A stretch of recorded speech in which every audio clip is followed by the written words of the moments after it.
Latest episode দেখুন একদম add free. এসো মিতুল, এই হচ্ছে হোটেল লাক্সারি ইনের 102 নম্বর ঘর। এখানেই আনন্দ সাবরওয়ালকে মার্ডার করা হয়েছে। আমরা পুরো ঘটনাটা আবার রিক্রিয়েশন করব, মানে পুরো ঘটনাটা আবার করে দেখব যে খুনটা ঠিক কিভাবে হয়েছিল, কিভাবে আনন্দ সাবরওয়ালকে খুন করা হয়েছিল। ঠিক আছে? কিন্তু এটা তো আগেও আপনারা করেছেন, তাহলে আবার? দেখো মিতুল, আমার দৃঢ় বিশ্বাস যে এই খুনটার সঙ্গে অন্তরা লাহিড়ী জড়িত, কিন্তু গতকাল আদালতে এটা প্রমাণিত হয়ে গেছে যে অন্তরা লাহিড়ী নির্দোষ। আর এও বলা হয়েছে যে আমি নাকি আমার কর্তব্যে গাফিলতি করেছি। এত বছর হয়ে গেল আমি এই ডিপার্টমেন্টে কাজ করছি, কিন্তু আজ অবধি কেউ আমাকে এত বড় অপবাদ দেয়নি। তাই আমার জেদ চেপে গেছে মিতুল।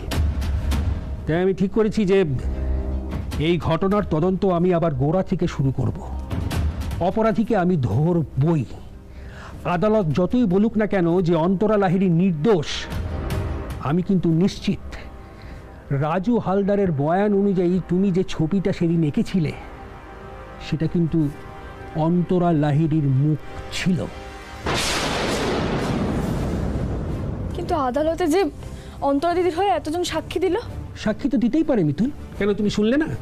অন্তরা ম্যাডামের উকিল তো নিজেই বললেন যে একই রকম দেখতে একাধিক লোক থাকতে পারে। যদি সেই লজিকে ধরেও নি যে অন্তরা লাহিড়ী খুন করেননি, তাহলে কিন্তু ব্যাপারটা এই দাঁড়াচ্ছে যে খুনটা এমন কেউ করেছে যার সাথে অন্তরা লাহিড়ীর অনেক মিল আছে। কিন্তু সেটা কি, সেটাই আমাকে খুঁজে বার করতে হবে মিতুল। খুনিকে কিন্তু আমি কিছুতেই ছাড়ব না, তাকে আমি ধরবই, বাই হুক অর ক্রুক। কেমন অসীমা? Let's start. মিতুলকে এবার তুমি পুরোটা বুঝিয়ে বলো যে কিভাবে ঠিক ঘটনাটা ঘটেছিল বা কিভাবে খুনটা হয়েছিল। ওকে, বলো। দেখো মিতুল, যেটা ঘটেছিল, প্রথমে খুনি পেছন থেকে ফুলদানি দিয়ে আনন্দের মাথায় মেরেছিল। আনন্দ তখনই পড়ে যায় এই বিছানায়, আর ঠিক যখন আনন্দ ওঠার চেষ্টা করছিল তখনই খুনি তার বুকে স্ট্যাপ করে। ঠিক আছে মিতুল, এবার বুঝে গেছো। এবার তুমি খুনি হিসেবে অ্যাক্ট করবে। ওকে ঘনা? হ্যাঁ স্যার। তুই আনন্দ সাবরওয়াল হবি, ঠিক আছে? তুই ওদিকটা গিয়ে দাঁড়া। কারণ বাবু, আপনারা দুজন একটু ওদিকটা এসে। Okay sir. ওদিকটা চলে যান। হ্যাঁ ঠিক আছে মিতুল, এই যে এবার তুমি এই ফুলদানিটা নিয়ে ঘনার পেছনে গিয়ে দাঁড়াও। যাও, হ্যাঁ যাও। এবার তুমি ওইটা দিয়ে ঘনার মাথায় মারো। ঘনা পড়ে যা, খাটে পড়ে যা। হ্যাঁ, এবার তুমি এখান থেকে ছুরিটা নিতে যাও।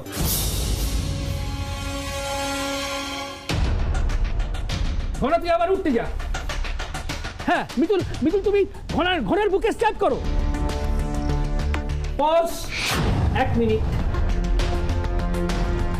ডান হাত নয় মিতুল, বাঁ হাত ইউজ করো, কারণ পোস্টমর্টমের রিপোর্ট অনুযায়ী খুনি কিন্তু লেফট হ্যান্ডেড।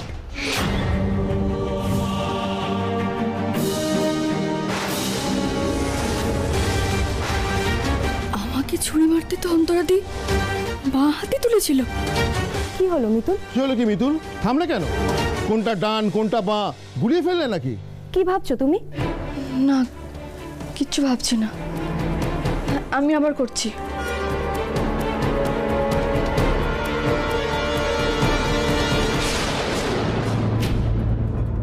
আমাদের কিন্তু এই ডিপার্টমেন্টে কাজ করেই চুলে পাক ধরেছে। আমরা ঠিক বুঝে যাই কি অপরাধী আর কি অপরাধী নয়। আমাকে এক্ষুনি বাড়ি যেতে হবে। বাড়ি যেতে হবে মানে? এটা কি আর কি মানা জায়গা নাকি? আমরা পুলিশের ডিউটি করি, ডিউটি ছেড়ে এভাবে বাড়ি যাওয়া যায় না। আমার বাড়ি যাওয়াটা খুব জরুরি, পরে আপনাকে বুঝিয়ে সবটা আমি বলছি। দয়া করে আমাকে এখন যেতে দিন। আচ্ছা আচ্ছা আচ্ছা, ঠিক আছে, তুমি যাও যাও। কি হলো স্যার? ওকে ছাড়লেন কেন? হ্যাঁ ছাড়লাম, তার কারণ আমার বিশ্বাস মিতুল কিন্তু এমনি এমনি চলে যায়নি। একটা কথা ভুলে যাবেন না কারণ বাবু, যে আমরা যাকে খুনি বলে সাসপেক্ট করছি সে কিন্তু মিতুলের বাড়িতেই আছে, অন্তরা লাহিড়ী। তোমাকে আমি আগেই সাবধান করেছিলাম, এই মিতুলের চোখ কান কিন্তু খুব শার্প। তোমাকে যা করতে হবে মাথা ঠান্ডা রেখে কাজ করতে হবে। ওকে, খুব সাবধানে করতে হবে তোমাকে কাজটা। এই বাড়িতে মাথাটা ঠান্ডা রাখবো কি করে বলো তো? Just irritating. আরে এত ইরিটেটেড হলে তো চলবে না। এই কাজটা করার জন্যই তো টাকাটা পাচ্ছ নাকি? হ্যাঁ জানি জানি, তোমাদের এই কাজটা কবে মিটবে বলো তো? সেটা তোমার উপর ডিপেন্ড করছে। দেখো, তুমি যদি ধীরে সুস্থে সাবধানে মাথা ঠান্ডা রেখে কাজটা ঠিকঠাক টাইমে করে দিতে পারো তাহলে আর মাত্র কয়েকটা দিনের ব্যাপার। এই লাস্ট কয়েকদিনে ওই বাচ্চা মেয়েটা গুগলি আমাকে কম জ্বালায়নি। এখানে থাকলে তো ওকে আরো সহ্য করতে হবে। সাংঘাতিক মেয়ে একটা। কার কাছে বড় হয়েছে দেখতে হবে তো। মিতুল পালের কাছে বড় হয়েছে গুগলি। আমি যতদিন পর্যন্ত এই মিতুলটাকে গুগলি আর ইন্দ্রর জীবন থেকে বাদ না দিতে পারছি না, ততদিন আমার মনে একদম শান্তি আসছে না। কাজ হয়ে যাবে, কিন্তু কাজ শেষ হয়ে গেলে আমি বিদেশে চলে যাব। ব্যবস্থা করে রেখো।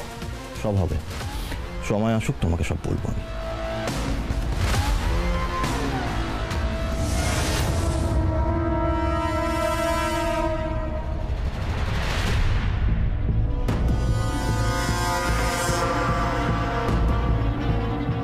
এমনিতে তো অন্তরা বৌদি রণদাদাকে ভয় পায়, রণদাদার সামনে থাকলেও কেমন যেন করে।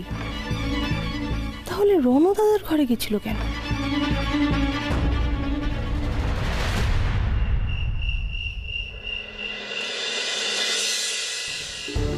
অন্তরা বৌদিটাকে না আমার একদম সহ্য হয় না। মিতুল দিদি একবার আসুক, এলেই আমি সবটা বলবো মিতুল দিদিকে। ও ভাগো, কে ওখানে? মিতুল দিদি তুমি? পঞ্চায়েত এখনো সদর দরজাতে? আস্তে কথা বলো। আমি জানি পঞ্চায়েত এখনো সদর দরজায় তালা দেয়নি, কিন্তু কেউ শুনে নিলে খুব বিপদ হয়ে যাবে। কিন্তু তুমি আগে বলো, তুমি এদিক দিয়ে এলে কেন? আমি বলছি কারণ আছে, তাই এসেছি। সাদাকে শোনো, আমি এখন কলি দিদির ঘরে যাবো, তুমি একটু দেখে এসো তো কেউ আছে কিনা। তাড়াতাড়ি যাও। যাচ্ছি যাচ্ছি।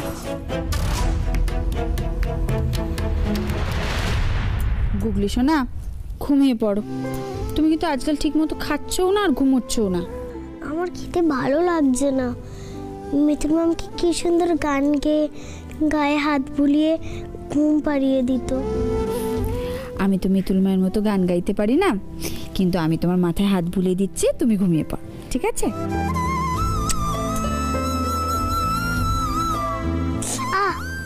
লাগলো?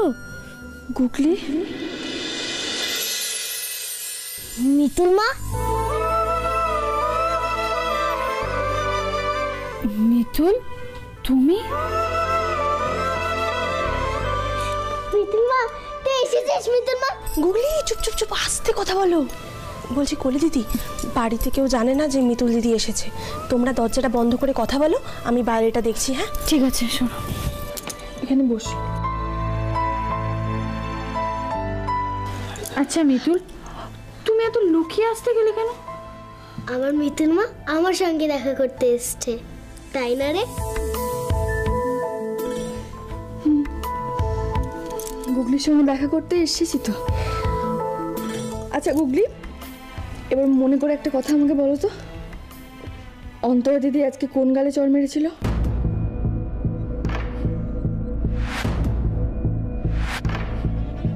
ডান গালে, বা হাত দিয়ে মেরেছিল খুব জোরে।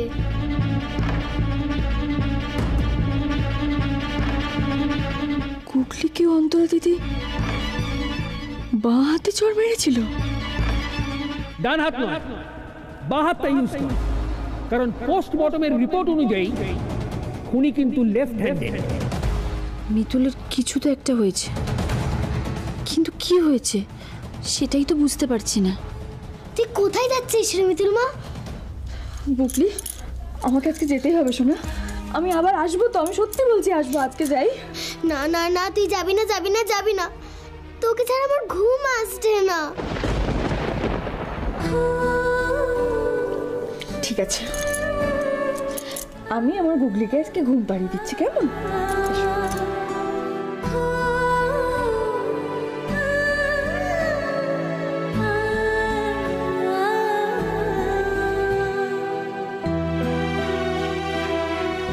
কিন্তু গুগলি, তুমি ঘুমিয়ে পড়লেই কিন্তু আমাকে চলে যেতে হবে।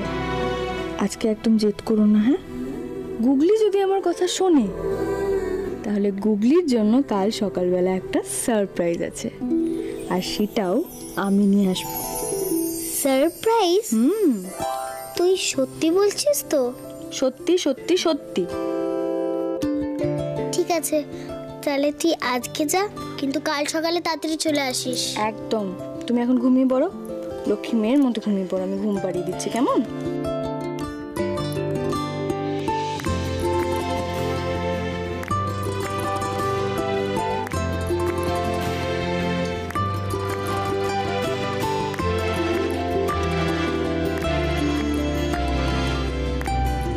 কুলি দিদি, আমাকে এখন এখান থেকে বেরোতে হবে, আমি আসি। হ্যাঁ,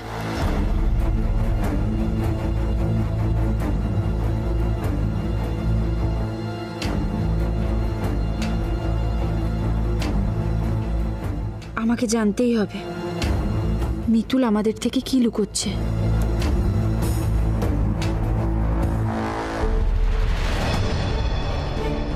দাঁড়াও মিতুল,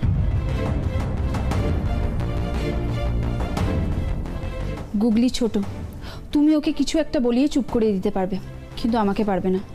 সত্যি করে বলো তো কি হয়েছে? তুমি হঠাৎ কেন গুগলিকে জিজ্ঞেস করলে যে বৌদিভাই ওর কোন গালে চড় মেরেছে? সত্যিটা বলার সময় এখনো আসেনি গুলি দিদি, সময় এলে আমি সবাইকে সবকিছু বলবো। এখন তো সবে তদন্ত চলছে। তদন্ত মানে? তুমি কি খুনের কেসের কথা বলছো? ঝোঁকের বসে আমি কি বলে ফেললাম বলে বাবা, এখন যে আমি কাউকে কিচ্ছু বলতে পারবো না। আমি যে এখনো পুরোপুরি নিশ্চিত হতে পারছি না। দোহাই তোমার কলি দিদি, আমাকে এই ব্যাপারে এখন আর কিছু জিজ্ঞেস করো না। দেখো, অনেক খটকা, অনেক সন্দেহ আমার মনে দানা বেঁধেছে। সেই সব কিছু সমাধান করতে হলে হয়তো তোমার আর অর্কতার সাহায্য আমার লাগবে, কিন্তু এখন আগে আমাকে নিশ্চিত হতে হবে। আমি এখন আসি, বুঝলে অনেক দেরি হয়ে গেছে। মিতুল দিদি, আমি ওদিকটা দেখে এলাম, ওদিকে কেউ নেই, চলো আমি যাচ্ছি তোমার সাথে। তোমাকে যেতে হবে না সরো দিদি, আমি চলে যাচ্ছি, কেমন? সাবধানে থেকো। আসছি। তুমি সাবধানে যেও।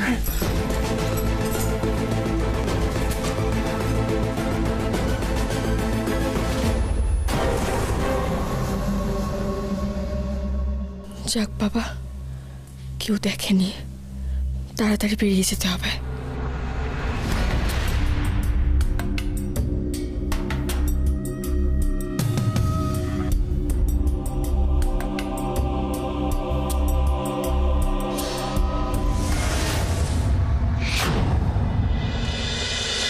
তুমি শুধু গুগলির সঙ্গে দেখা করে চলে যাবে? গুগলি যে ছোট, আমাকে ছাড়া ওর ঘুম আসছিল না, তাই। আর আমার যে ঘুম আসছে না, সেটা নিয়ে তো একবারও ভাবছো না তুমি? ফিরে এসো না মিতুল। এরকম করে বলুন না, আমারও যে খুব কষ্ট হয় ইন্দ্রবাবু। আজ আমায় যেতেই হবে। না, আমি তোমায় যেতে দেব না। কেন বলতো? প্রত্যেকবার আমাকেই তোমার হাতটা ছেড়ে দিতে হবে? কিসের জন্য বলো? আমার ক্লান্তি, আমার কষ্ট তোমার চোখে পড়ে না? আমাকে ছাড়া তুমি সবার কথা ভাবো।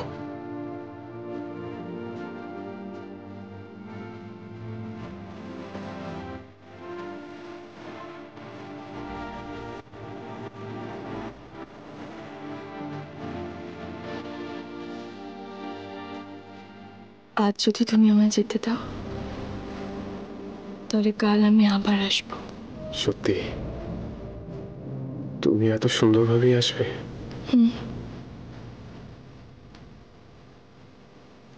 এভাবেই আসবো, ঠিক পরীদের মতো, নতুন স্বপ্ন, নতুন চমক নিয়ে।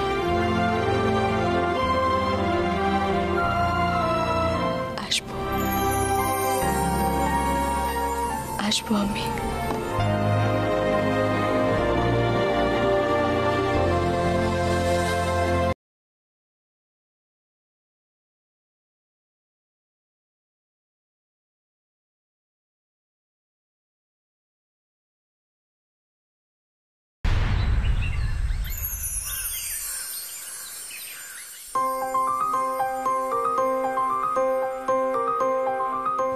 মিতুল মা তো বলেছে আজ সকালে আমাকে সারপ্রাইজ দিতে আসবে, তাহলে নিশ্চয়ই আর একটু পরেই আসবে।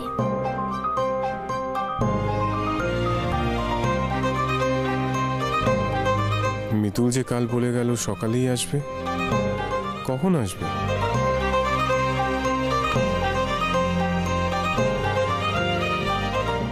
গুগলি, তুমি তো সকাল সকাল উঠে পড়েছো। মিতুল মা আসবে তো, তাই আমার সকাল সকালই ঘুম ভেঙে গেছে, কিন্তু এখনো তো মিতুল মা এলো না। মিতুল মা,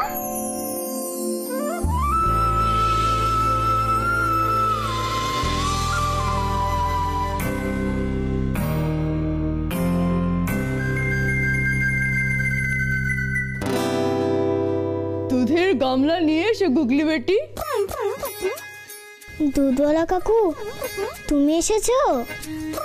মিতুল মা নয়? ओ तुमको मितुल माँ चाहिए, दूध वाला काकू नहीं? तो फिर मितुल माँ। हाँ जी,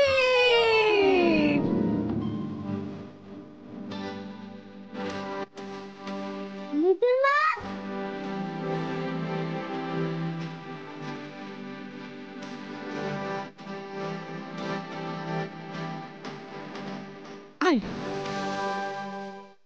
কোথায় গেলে সব? শিগগিরই এসো। বাবা, দাদু, পিসুমণি, কলি দিদি, সরো দিদি, কোথায় সব? আরে মিতুল, তুই মিতুলের গলার আওয়াজ শুনলাম না। দাদা এদিকে আয়, শিগগিরই আয়। বলি বাবা, আজকে আমরা সবাই মিলে একসঙ্গে চা খাবো। আরে কে এসছে রে? মিতুল দাদু, এসছে। আমি। মিতুল, হ্যাঁ কেমন আছিস মা? খুব ভালো আছি। কি ব্যাপার, তুমি এখানে? ফিরে এলাম। ঠিক করেছিস। হ্যাঁ রে, এই পোশাকটা পেলি কোথায়?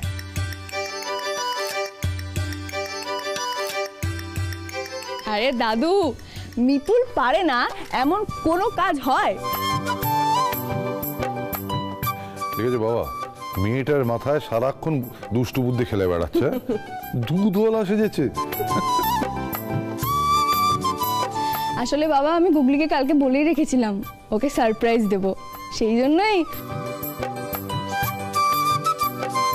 ওই তো সরদিদি চলে এসেছে। সরদিদি, তুমি এক কাজ করো, চায়ের জলটা বসাও কেমন? আমি শাড়িটা পরে এক্ষুনি আসছি। আরে আস্তে আস্তে, সাবধানে পড়ে যাবি তো। বাবা, মেয়েটা না সত্যি। বুঝলি খোকা, এই ঘরের মেয়ে ঘরে ফিরে এসছে। বেশ ভালো হয়েছে বল। মিতুল বাড়িতে ফিরে এসছে, বাড়িটা প্রাণ ফিরে পেল। হ্যাঁ মামু, একদম ঠিক বলেছো। মেয়েটা কদিন বাড়ি ছিল না, বাড়িটা কেমন ফাঁকা ফাঁকা লাগছিল না? কি হলো ব্যাপারটা? কিছুই তো বুঝতে পারছি না।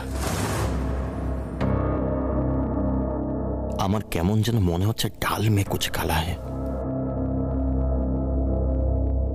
এসে গেছি, এসে গেছি, আমি এসে গেছি। ও মা, দাদু, ঠাম্মি কোথায় গো? তোর ঠাম্মির মন মেজাজ ভালো ছিল না, আশ্রমে গেছে। তো তুই চলে আসছিস, ফিরে আসবি। ব্যাস, ঘরে ঢুকতে না ঢুকতেই শুরু হয়ে গেল আদিক্ষেতা। ব্যাস, তাহলে তো আজ একটা স্পেশাল কিছু করতেই হচ্ছে। হ্যাঁ, নিশ্চয়ই নিশ্চয়ই নিশ্চয়ই। খোকা, তুমি এক কাজ করো, বাজারে চলে যাও, সব ফ্রেশ পাবে। একটা কথা বলো খোকা, একটা কথা বলো। বলছিলাম যে এই তো মাটন হবে, মাটন। নিশ্চয়ই হবে, সবাই খাবে, তুমি খাবে না? না না না, এরকম হবে না। আমিও খাবো, দাদা। মা, আয়। তুই আজকে আমাকে সবচেয়ে ভালো সারপ্রাইজ দিয়েছিস। আর তুই বল, তুই আমাকে ছেড়ে যাবি না তো? কখনো যাব না। প্রমিস? প্রমিস। এক মিনিট। আমার মেয়ের সাথে তোমার এত আধিক্যতা কিসের? তোমার তো কথার কোনো দামই নেই দেখছি। তুমি না বলেছিলে যে আমার আর সোহাগের মাঝে তুমি বাধা হয়ে দাঁড়াবে না? তুমি নাকি আমাকে সংসার করতে দেখতে চাও, তাহলে আমার মেয়েকে আমার থেকে কেড়ে নিতে চাইছো কেন? মানে তুমি কি একটা দিনও আমাকে আমার পরিবারের সাথে শান্তিতে থাকতে দেবে না? মিতুল খুব শান্তিপ্রিয় মানুষ অন্তরা দিদি। মিতুল চায় সবাই শান্তিতে থাকুক। তোমার ক্ষেত্রেও আমি সেটাই চেয়েছিলাম। সেই জন্যই তো আমার সব থেকে প্রিয় মানুষ কুকলিকেও আমি তোমার কাছে ছেড়ে গেছিলাম। কিন্তু না, আমার না মনটা ঠিক মানল না। কাল আমি গুগলিকে নিয়ে খুব খারাপ স্বপ্ন দেখেছি। স্বপ্ন দেখেছি একটা কালো হাত আমার গুগলির পাশে,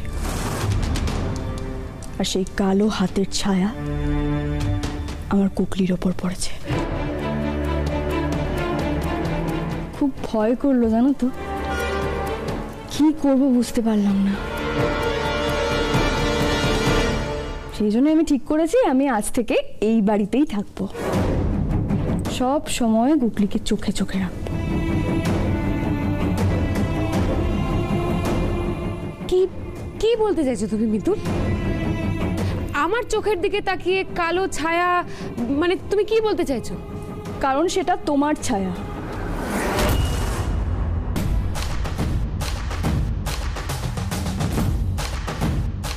মিতুল, একদম বাড়াবাড়ি করো না। হ্যাঁ, কি বলতে চাইছো তুমি? হ্যাঁ, সোহাগ আমার মেয়ে, তুমি ওর বেশি ভালো বোঝো। মিতুল কোনো একটা খেলা খেলতে চাইছে, কিন্তু ওর স্ট্র্যাটেজিটা কিছুতেই ধরতে পারছি না। আর সবার মধ্যে দাঁড়িয়ে অনামিকাকে সাবধান করতেও পারছি না। আমি বুঝে গেছি অন্তরা দিদি, তুমি মানুষটা খুব একটা সুবিধের নয়। তাই তোমার মতো একজন মানুষের কাছে তো আমি আমার গুগলিকে কিছুতেই ছেড়ে যেতে পারি না, বলো। তোমার আজ থেকে তোমার গুগলিকে আমাকে বাঁচাতেই হবে। Mitul, just shut up. আমার কিন্তু এবার মাথা গরম হয়ে যাচ্ছে। তাতে আমার কি? আমাকে যে সত্যি কথাটা বলতেই হবে।